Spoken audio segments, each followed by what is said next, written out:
guys, it's me, Lisa. I'm here with a solo episode for you guys. And I just wanted to talk about ADHD and being a mom with ADHD. I was diagnosed with ADHD about like 4 or 5 months ago, I think. So thought it'd be a good idea to do an episode about what it is and how it affects moms. How it can make motherhood even harder than it already is, and then I wanted to go over some tips and tricks and hacks that I've found that help me. And so, yeah, let's get started. I got a lot of the information from this first segment from attitudemag.com. That's attitudemag.com. And the YouTube series, How to ADHD, which is really great. And I definitely recommend it for anybody who wants to learn about ADHD or if you have it. I was just diagnosed recently, so I've been learning a lot, and those videos have really helped me. So ADHD, or attention deficit hyperactivity disorder, is a developmental impairment that affects 11% of children and 5% of adults. The percentage of adults is much lower because a lot of adults go undiagnosed. I only found out about my ADHD, like I said, 4 or 5 months ago, but it's something that we carry with us from childhood. When we talk about ADHD, what we're really talking about mainly is executive dysfunction. So there's 7 skills of executive function in humans, and those are self-awareness or self-directed attention. So the ability to tell yourself, this is what I need to focus on, this is what's most important, etc. Inhibition, which is, self-restraint. And then there's nonverbal working memory. So holding things in your mind while you are doing something like, remembering a code or something while you go to the website that requires a code so you can input it. And then there's a verbal working memory, which is your inner monologue.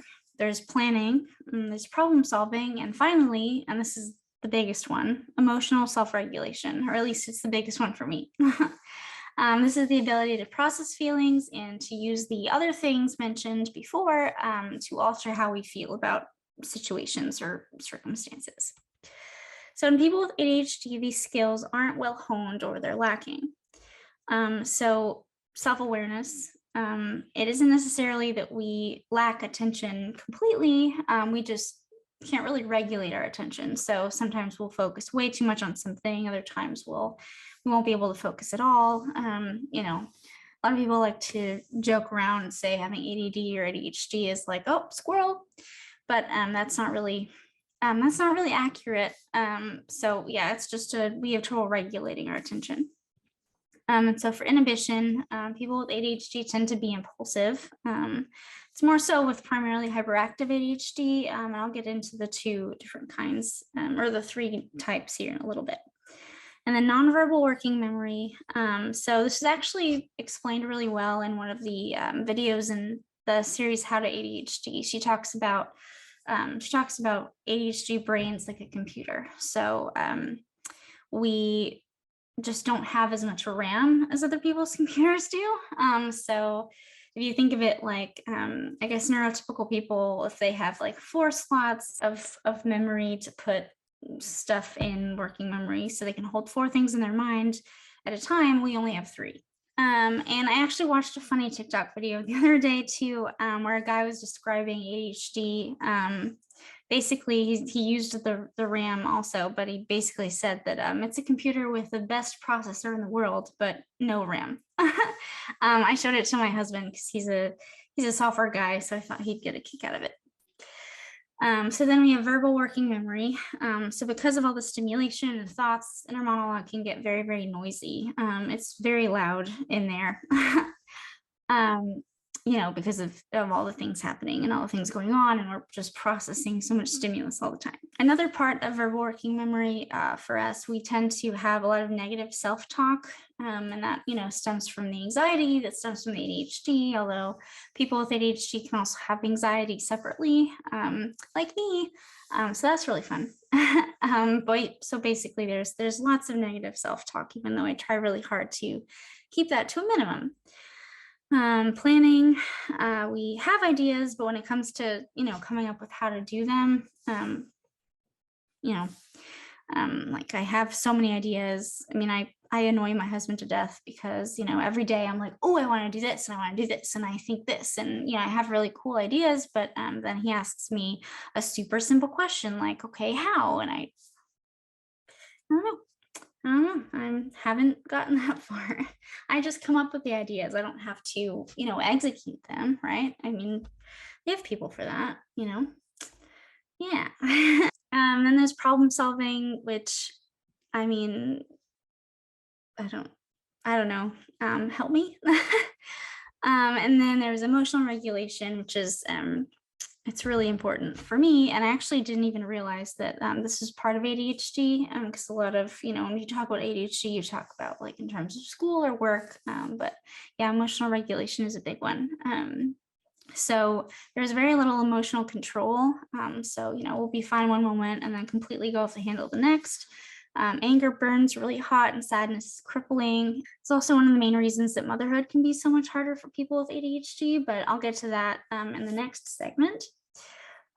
So there are three kinds of ADHD that children and adults can be diagnosed with. There's primarily hyperactive ADHD, as I mentioned before. So that's where, like, you'll see children or adults who can't sit still, who are very impulsive, they're always interrupting other people, they can't wait in line or wait their turn.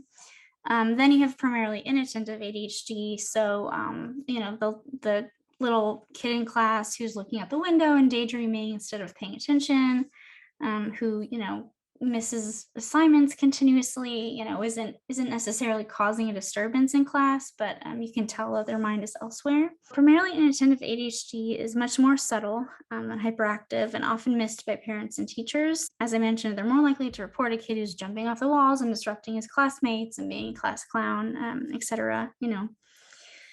And then there's a third type, which is just primarily combined ADHD, which is a mix of both. And so children and adults get diagnosed with this third type when there's at least six symptoms from each other one. So 6 from hyperactive and 6 from inattentive, at least 6 to 9. Another important thing to mention when talking about ADHD is dopamine. So that good old neurotransmitter that makes us feel good and accomplished. Well, people with ADHD have less of it. For a neurotypical person, just the anticipation of doing something good makes them feel good. Starting a long-term goal, for instance, or thinking about something they will do in the future. For us, we don't really have that. This can make it super hard to stick to a long-term goal because there's simply less excitement about it. Oftentimes, we'll prefer to do things that give an immediate release of dopamine. So, hey, there's a dog, pet it now, or go kiss that person. Just that's where the impulsivity comes from, as well as, we need that dopamine fix, basically. So we know how to get it, and we're gonna get it. To add to our issue with long-term goals, the dopamine reuptake in ADHD brains is also different than in neurotypical ones. It goes away faster. So we literally just fizzle out after a short amount of time. And then there's no real motivation to continue. Dopamine is important not just for feeling accomplished, but it helps with learning and memory too. And it helps regulate those emotional responses that we have so much trouble with. We crave dopamine even if we don't know it. And as such, we'll do whatever we need to get it and to keep getting it. This impulsivity in people with ADHD leads to a higher rate of divorces and remarriages. And although I didn't find any evidence of this specifically, I'm sure there's a higher rate of more dangerous behaviors like addiction. So earlier mentioned that ADHD is diagnosed in 11% of children and compared to 5% adults. So let's talk about that more. ADHD symptoms in children are a lot easier to spot since children are still learning how to manage their actions. So once a child gets older or becomes an adult, they may start to mask their symptoms. That's a way to, every kid wants to fit in. All the adults want to fit into the normal crowd. You know what I mean? Even kids that aren't aware they have ADHD will do this. Kids who doesn't want to be like their peers. I mean, we've all been through that. When I was little, for instance, I hated math. I still do, but it's not being forced down my throat anymore. So thank God. Anytime math class would start or anytime there was math in front of me, my mom said I would literally put my head down on the desk and ignore it. As a small kid, I didn't realize this wasn't normal behavior. But once I started getting older, I didn't do this anymore because I noticed that no one else did it. So my head would stay up and looking at the teacher, but the shutdown was still happening internally. Children are also watched more closely than adults are at school and at home. If a child with primarily hyperactive ADHD is causing a scene in class, a teacher is definitely going to notice. Even with primarily inattentive ADHD, a teacher is more likely to notice if a student is just sitting there not paying attention, or if they're continuing missing assignments. Adults are left more to their own devices. We mostly have to figure things out on our own. The flip side of this, though, is that adults have a lot more responsibilities than kids do. We have jobs and budgets, and sometimes we have children to take care of. The symptoms are more subtle, but the ramifications of those symptoms are worse. I have two tiny humans that I care for every day by myself, and I'm amazed I haven't completely lost it yet. Also, because ADHD is more subtle in adults, we tend to get misdiagnosed a lot. Women are oftentimes misdiagnosed with anxiety and depression, or both, before the ADHD is discovered. It's possible to have all three, though, which is what I have. The question now, though, is what came first? Did the ADHD cause the anxiety, or did I just have both separately, but now they're making each other harder to manage? When I first started taking Adderall, it was amazing how much better I felt. Seriously, I've forgotten that I'm a naturally chipper person. I didn't have depression until I got diagnosed with postpartum depression, and I guess I just got so used to how that felt, so I forgot how much better it could feel. Flippin' life-changing. Adderall is amazing. Everybody should take some if they need it. When we talk about ADHD, we usually talk in terms of school or work being more difficult. We don't really hear about how it affects other aspects of life, but it really does. Relationships, for instance. I mentioned earlier that the rate of divorce and remarriage is higher in people with ADHD, but it can make any kind of relationship trickier. Our impulsivity and immediate dopamine seeking ways land us in relationships with the wrong people, even if we know they're the wrong people. Without getting into too much detail, I spent entirely too much of my life obsessed with someone who I knew was horrible for me because I was addicted to the dopamine high. At the time, I thought I might be falling in love, but nope, it was the dopamine. Thanks, therapy. It isn't just romantic relationships that are affected, though. There's a good video about this in that YouTube series I keep talking about, How to ADHD, where she talks about ADHD and friendships. And she talks about how people with ADHD, we mature a little bit slower, so we actually end up getting along better with younger people than us, instead of people our own age. Honestly, when I first heard this, I freaked out because I was never able to relate to kids my age. I got held back in the fourth grade and went from having no friends in my class to being friends with most of my classmates. I also hung around adults a lot as a kid. Trying to be social with kids my age made me nervous. It all makes sense now. Of course, there's so much more to ADHD that I could talk about, but I definitely recommend How to ADHD on YouTube or attitudemag.com if you guys want to know more. Now I'm going to take a quick break and I'll be back to talk about being a mom with ADHD because that's interesting. Don't go anywhere.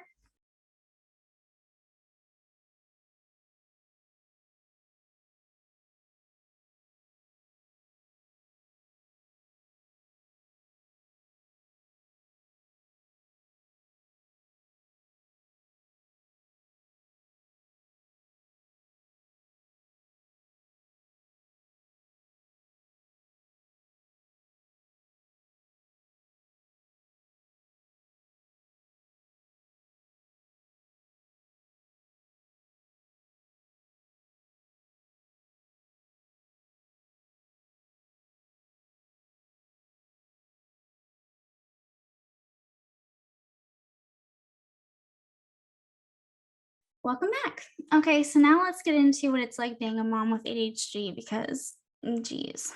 The last 2.5 years have been pretty wild, and finding out that ADHD was contributing to my stress level was a game changer. Now, before I get into the ways that ADHD makes motherhood difficult, it's important to say that I honestly think ADHD is a superpower. Seriously, I'm actually really glad that I have it. I notice so much and have so many ideas and can think about things in so many different ways. Just a cool sidebar, real quick. Paul and I were on our way to a restaurant a few weeks ago for a date, and we were having a pretty good conversation in the car. Paul's just now learning about ADHD like me, so I've started filling him in on all the nonsense that happens in my brain so he can experience it too. Anyway, I don't remember what exactly we were talking about, but all of a sudden I stopped and asked, "Did you know we passed 4 buses?" He looked confused and said, "There were buses?" Like I said, superpower. Yes, there were buses, and there were 4 of them. Okay, now we can get into why it also really sucks. Let's go back to the 7 skills of executive function. So, self directed attention. So, when you're a mom, um, everything is urgent and everything is a priority. I mean, you have a human to take care of. So it's not like, before I had kids, I mean, I may have had, a weird, priority skills may have been lacking, but I mean, throw a baby in the mix and it's like, like everything, There's a TikTok video I saw back when I first started thinking I may have ADHD, where a woman had a list of tasks and a bunch of post-its. Every time she thought of a new task, she put the post-it at the top of the list instead of the bottom. I saw this video and had never felt so seen in my life. My husband tried to suggest once that I just wait until I finish one thing before starting another, and I literally laughed at him. So, inhibition. Um, so in the heat of the moment, impulses, it's if you're impulsive, it can be hard to like calm down in the moment. So when Lily's throwing a tantrum, for instance, like it's just, or starting fights with my husband out of thin air, things like that. I can't really control myself sometimes. Nonverbal working memory. So if you remember before, I said, there's only a set number of slots in my brain at any one time. So let's say one is the infant needs bottle, two is a toddler needs their diaper changed, and three, my coffee's brewing, right? And then four, I'll pretend I have four. Four is laundry needs to go into the dryer, right? So my 2.5-year-old Lily is just constantly asking me things and throwing things at me, and new stuff is happening and all the time, right? There's just so many different stimulus is happening all the time. So I mean, those slots get replaced. I can't, I'm gonna forget like everything. I forget everything every day. I don't know how many times I've had to reheat my coffee in the microwave, and I know that's a stereotype of moms. All moms do this, but yeah, no, it gets to like a ridiculous level for me. Like I think the most I've done it was 5 times. And then on this day, I actually in the evening after dinner, we're just hanging out, and Paul goes to reheat something, and he opens the microwave and pulled the coffee out and said, "Hey, it's your coffee." And I had forgotten completely, like there was no trace of memory of the coffee, and I freaked out, and I wanted to like flip all the tables in the world. Verbal working memory, so your inner monologue. Most of my inner monologue is just negative self-talk, so there's a lot of shoulds and a lot of doubt.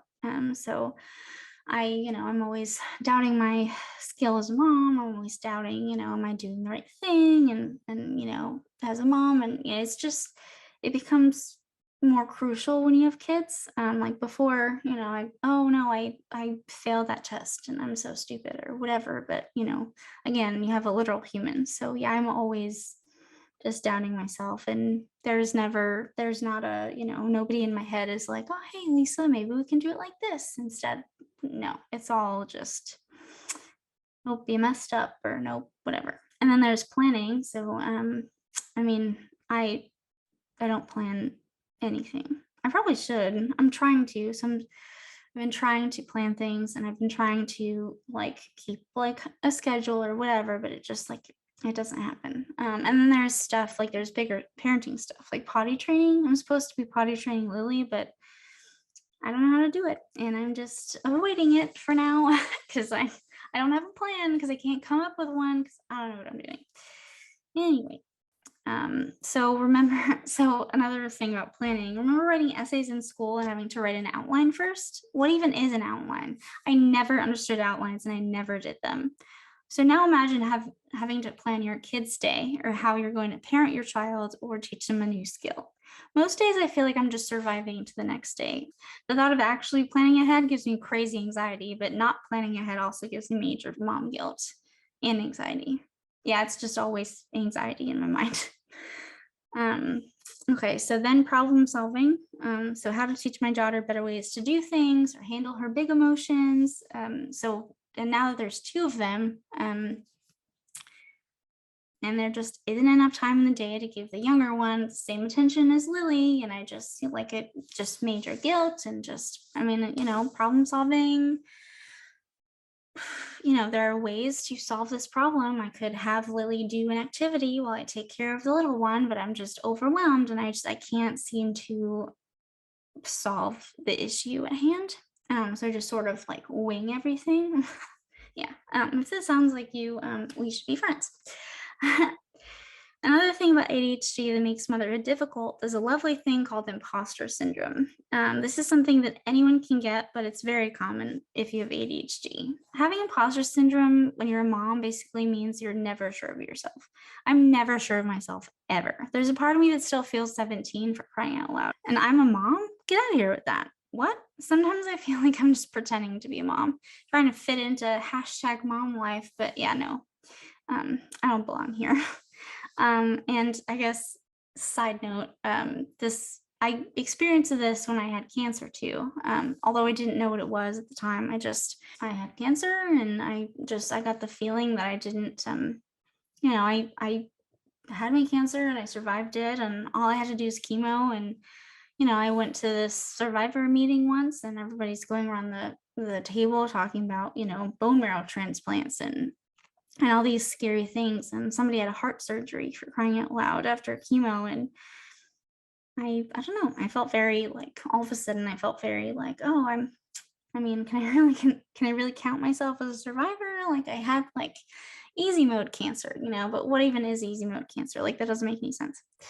Anyway, so mommy burnout is also especially fun with ADHD, because not only have we been yelled at by a defiant toddler all day, but said toddler has also been touching and talking to us all day, and the sensory overload is just completely completely bananas.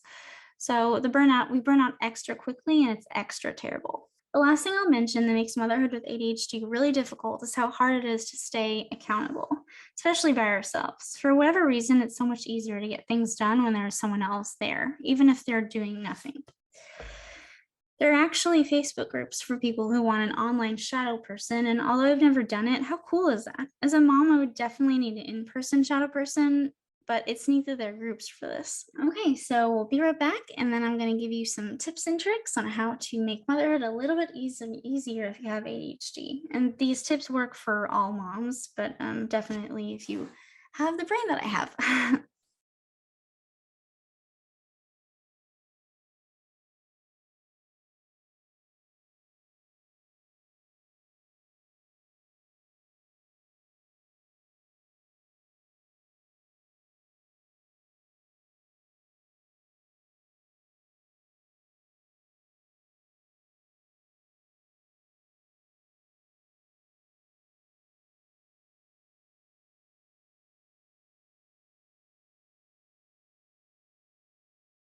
Okay, welcome back, guys. And now I'm going to share some hacks for you. So the first one I'll say is a to-do list. So I bought a to-do list, a magnetic to-do list on Amazon. I don't remember how much it was, but it was pretty cheap. So I everyone talks about like, oh yeah, you need a journal, you need a calendar, like all this stuff. Like, literally no one has time for that. I don't have time for that. I have this list, and it says to-do list at the top, and there's the circles, it's just like a regular piece of paper, and I just write down reminders. Like, and I stuck it on the fridge because that's where I am most of the day, is by the fridge, so I can get the toddler snacks, I can get the baby her formula. It's nice to be able to like see things that I have to do, and it's easy. It's easy. It's just a list. I don't have to keep up with a journal. I don't have to keep up with a planner. It's just a list on my fridge. It's been really game changing. So I definitely recommend that. Also, if your kid goes to preschool or school, pack your kid's backpack like as soon as they get home from whatever it is, and then just put it in your car. Or for me, I put Lily's preschool backpack in Holly's carrier, so that in her car seat carrier, so that I can just, I need to bring Holly her car seat, and then look, there's the backpack with the diaper in it and with the change of clothes already. Bam, bam, bam. I don't have to remember, so that's pretty cool. Also, sweaters with pockets in the front. This sounds really stupid, but ADHD is basically like single player hide and seek. We're constantly forgetting where we put things. I have a mom sweater with a pocket, and so I mean, in the mornings when Lily has to go to preschool, I'll literally just immediately put my keys and my phone in that pocket, and then like my wallet doesn't fit, but I'll put my wallet by the car seat, and then I just yeah, because I mean, I've spent so much time looking for things. It's stupid. Like I just, I waste so much time looking for my stuff. I spend so much time. So the fourth one is so staying out instead of coming back home and then having to leave again. So if for instance Lily has preschool and then we're going to meet a friend later or something, I won't go home. I'll find things to do to kind of waste the time in between. But yeah, no, if I come home with the kids, I'm not going back out. So yeah, just stay out. It's easier. So if you're also a cat mom, disposable litter boxes. So I forget to clean out Noodle's litter box. Our cat is named Noodle. It's a long story. But yeah, I'm always forgetting. And so I'm always like noticing, oh man, it really smells, or like, oh, she doesn't have any more room to poop or whatever. So it's awful. So I ordered some disposable litter boxes on Amazon, and I've never been more excited about anything. So now if say I've forgotten to clean it, whatever, then I can just toss the whole thing. You just toss the whole thing and then you have another one, and it's great. And they sell them for pretty cheap on Amazon. They sell 6 packs of them. So we still have like, I think we still have 3 left until I have to buy more, but we've had it for a little while. Awesome. Plus Amazon, you can do subscriptions now. So like you don't even have to think about it. Scheduling your day. So this is something that I'm working on actually. So this is a hack that I want to use myself that I haven't really figured out how to use yet. But yeah, scheduling the day it's easier when like everything has like a time. Instead of like, oh, I have lots to do and I have to get it all done right now. You can, like say 6:30 when Lily wakes up, 6:30 to 7:30, like we'll have breakfast and watch some of her morning shows, and then like the next few hours, kind of just like they don't have to be super strict. Like it doesn't have to be like at 5:05, you have to call blah, but like blocks of time, so that you don't feel like you have to like rush through stuff or that you have too much going on or whatever. It also helps to kind of see how much you actually have to do in the day. For some reason, I don't know, it makes me feel better if I can see it. For the people that reheat their coffee all the time, so make yourself stand in front of the microwave for the 10 seconds it takes to reheat your coffee, so that you don't forget that it's in there, because this is my biggest problem. And so I've forced myself to watch the cup going round and around in the microwave so that I can, once it's done, open the door, and then I like usually have to chug it, or else I'll forget to drink it and it'll get cold again and I'll have to reheat it again. So yeah, make yourself stand in front of that microwave for the 10, I mean, it's 10 seconds, just stand there. For the people that have trouble with medication, putting your medication next to your coffee maker, because we need coffee every day. I mean, we're moms, so we're going to drink coffee every day. So if you put your medication next to the coffee maker, you'll, see it and you'll be like, oh, hey, my medication, So do the hygiene stuff that you absolutely need to do in the morning before you get your kids or before you start your day. So I won't leave the bedroom in the morning before I've brushed my teeth. So that's my thing, is brushing my teeth. So, I mean, if Lily's screaming, I will not leave my bedroom until my teeth are clean, because I know that once I leave the bedroom and go get Lily, I'm never going back in the bedroom to brush my teeth. Like it's just not happening. So, yeah, definitely do the stuff that you can do first. So sit still and relax during nap times. So this is for all moms, honestly, but especially those with ADHD, because of the overstimulation and all that stuff. Just sit there. Just sit there and scroll on your phone, or watch something dumb on TV, or watch something with adults in it on TV. Watch something for adults, because like we don't get to do that if we're stay-at-home moms. So just sit on the couch, For me, I've been addicted to popsicles for a really long time now. Not sure why, but like I have to have at least one popsicle um when Lily's down for her nap. So I'll just plop my happy ass on the couch and put on something for adults and just eat my popsicle and then maybe have another one. And then, that's it. That's all I do. I don't do anything. I don't do anything. I used to do chores during nap time. And then like that just makes me feel miserable and burnt out way faster. I mean, it's just an hour, but like you need that hour. If you're like me, it's the only hour of the day that I really get to be myself. So I need it. So this is one for like if you need like shadow buddies or body doubles, invite your friends with kids over. So we've been looking for like a Mother's Day out program to give me some time, but I mean, just invite people over, invite your friends, the kids, that way the kids can play and you can have an adults there. And, I mean, if your friend's a mom, then they can kind of help, with the baby care if you want, like if you need an extra set of hands, I'm sure your friend wouldn't mind. Just it's important to like have someone there. So if you need that person, then just invite a friend with kids. It's really good. It really helps. And if you can, so try to hire a cleaning person or someone to deep clean your house at least once a month. We have a woman that comes every once in a while. We pay her $100. But I mean, we have a single story house. So I don't know, bigger houses would be more expensive, but um, we pay her $100 and she comes and deep cleans, and it's great because it helps with like the clutter, and then like she does like the cleaning that I don't think to do. So like, counters, like